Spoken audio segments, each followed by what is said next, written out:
Oke, selamat siang pemirsa yang ada di rumah dan penonton setia Panggung Maestro. Kembali lagi bersama saya Indra di podcast Purnati. Hari ini khusus edisi spesial Panggung Maestro ke-10. Nah, siapakah yang akan kita ajak untuk berbincang kali ini? Di sini telah hadir Pak Kentus. Tepatnya saya sih yang datang ke Pak Kentus nih ke gedung pertunjukan Wayang Orang Barata, dan Pak Kentus sebagai Ketua Yayasan Wayang Orang Barata. Paguyuban. Selamat siang Pak. Siang Mas. Bagaimana kabarnya Pak? Alhamdulillah sehat. Alhamdulillah. Tetap semangat. Siap. Nah, Pak Kentus ini adalah seorang penari, Ya. aktor, Ya karena teater tradisi ya, aktor. sutradara juga, Oh iya. dan ngurusin administrasi juga semuanya. Nah, jadi Iya. Pak Kentus memegang peranan yang penting di Wayang Orang Barata ini. Sebelum kita melangkah lebih jauh, monggo Pak untuk diperkenalkan dirinya. Ye. Perkenalkan, nama saya Teguh Amperanto, biasa dipanggil Kentus. Usia sekarang saya 58 tahun. Saya bergabung dengan Wayang Orang Barata ini mulai tahun 1991. 91 yang sudah diutarakan sama Mas Hendra tadi. Ya aktor, ya pemain, ya sutradara, ya pimpinan paguyuban. Tetap honornya satu. Bercanda Mas, bercanda. Ya, itu. Ya. Nah, itu kan berarti Pak Kentus kurang lebih sudah 30 tahunan lebih ya Pak? Lebih 91. Di Wayang Orang Barata ini. Jadi murni jadi anggota Barata gitu. Iya. Oke.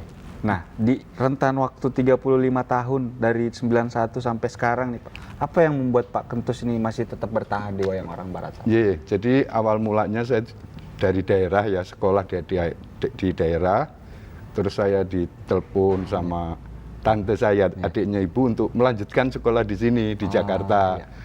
Nah, di lingkungan di Padepokan Barata saya kan penari, teman-teman saya penari semua yang udah mahir lah.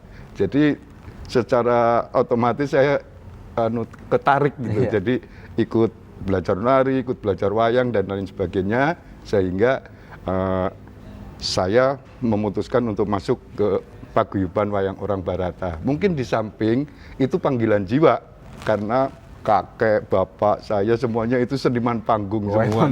Turun-temurun, darahnya darah seniman, darah anak panggung. Kalau menurut kami itu, karena saya lahir di panggung, jadi saya anak panggung nih. Panggung, bener. Real anak panggung. Real anak panggung. Baik. Berarti selain daripada kecintaan dan udah ada minat ke seni budaya, juga Pak Kentus tumbuh di lingkungan yang dari keluarga, kemudian kerabat terdekat juga adalah seniman semua ya Pak?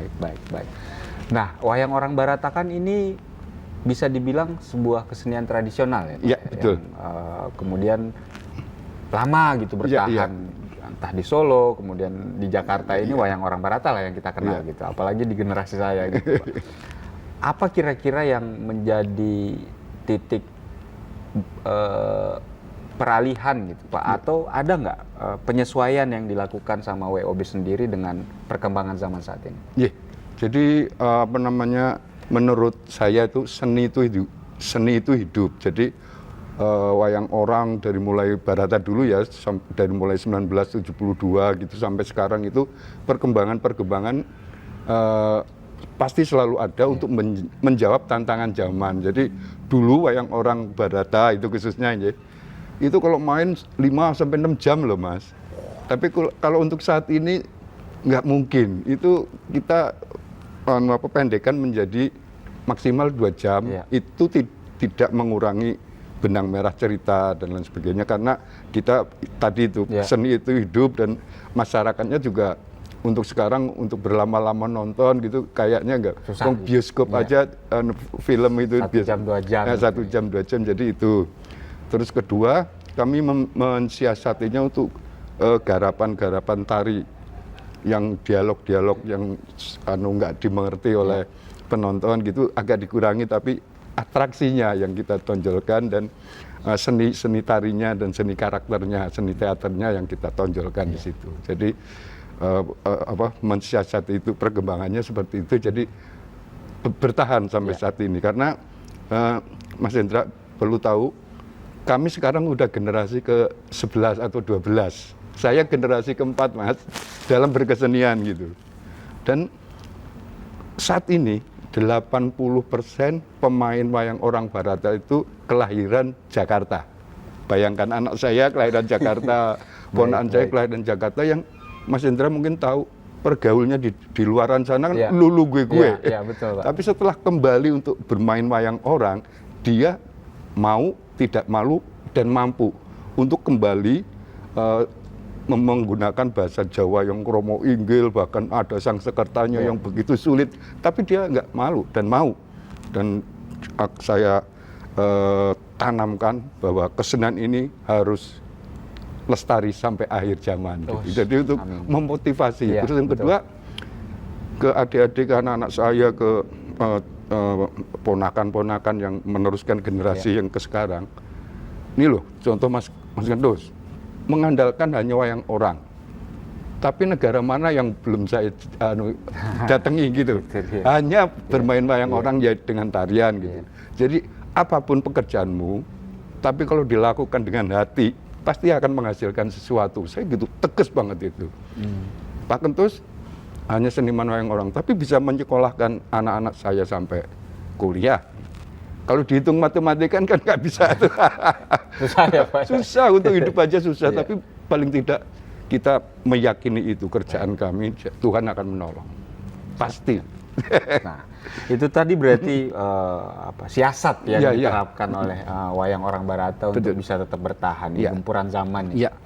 Terus berarti wayang orang Barata ini senantiasa melibatkan generasi-generasi muda di dalam prosesnya. Kenapa itu, Pak? Ya karena tanpa ada generasi, ada komunitas kami untuk menjaga kelestarian wayang orang ini, siapa lagi gitu loh. Nggak mungkin orang luar mau melestarikan tiap rutin gitu untuk pergelaran wayang orang yang maaf banget uang lelahnya juga nggak seberapa. Tapi saya menekankan juga kepada adik-adik dan semua anak-anak saya bahwa di Barata itu etalase. Barata itu etalase, kamu main sebaik mungkin di Barata, di panggung ini. Ada orang lihat, pasti akan tertarik, kamu akan diajak pentas di luar, di luar gedung Barata. Nah, disitulah kita bisa mencari uang atau penghasilan, karena jangan disamakan kami main di sini dan main di luar sana. Kalau di luar sana, maaf bukan sombong, anak-anak sekarang udah bisa, kamu mau bayar berapa ke saya kan gitu. Kalau di Barata nggak mungkin ada kata-kata seperti itu, karena ini benar-benar pelestarian. Berarti supaya langgeng. Ada perbedaan orientasi ketika bermain di dalam gedung sendiri dengan bermain di luar ya, Pak? Karena saya udah menekankan betul, di sini etalase, kamu jualan nih di sini, jadi harus main sebaik mungkin supaya nanti hargamu di luar mahal kan gitu. Dan orang akan menilai keahlianmu. Nah, terkait panggung Maestro 10 nih, Pak, kan nanti wayang orang Barata akan tampil di panggung Maestro 10. Apa yang akan dibawa kisahnya nanti nih? Jadi awal mula saya dapat berita untuk ikut mendukung panggung Maestro yang ke-10 itu, saya melihat maestro-maestro kita dulu yang masih ada nih. Siapa? Oh, akhirnya saya menemukan kisah tentang Bomo dan Gatotkaca perebutan wilayah Tunggorono itu. Jadi itu kisahnya tentang perebutan wilayah Tunggorono antara Gatotkaca dan Boma gitu. Nanti dan yang main semuanya maestro gitu, guru-guru saya. Jadi ini yang tokoh Gatotkaca masih ada, tokoh Boma ada, tokoh Narada masih ada orangnya. Yang perempuannya ada.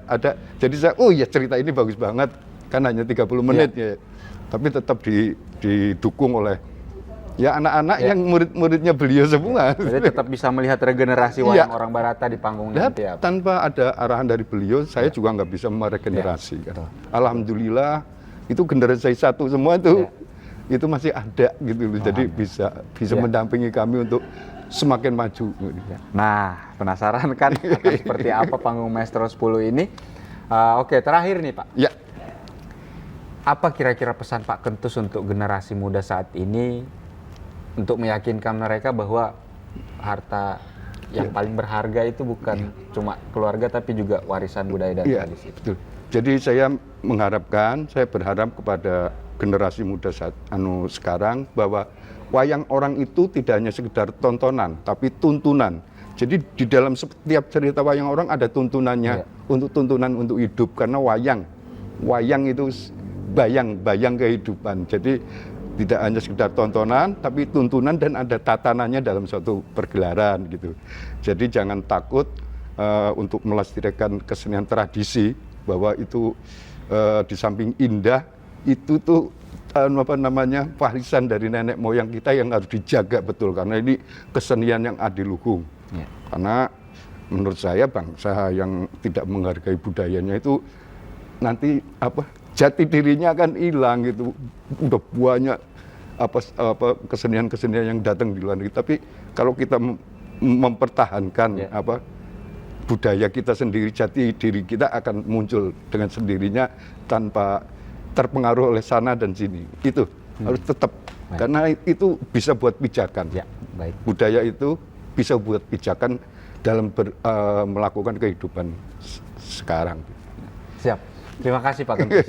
Nah, itu tadi obrolan kita dengan Pak Kentus. Saya juga mau mengingatkan kepada penonton setiap Panggung Maestro bahwa di dalam rangkaian Panggung Maestro itu akan ada rangkaian panggung wacana yang akan kita laksanakan di tanggal 18 Desember 2025.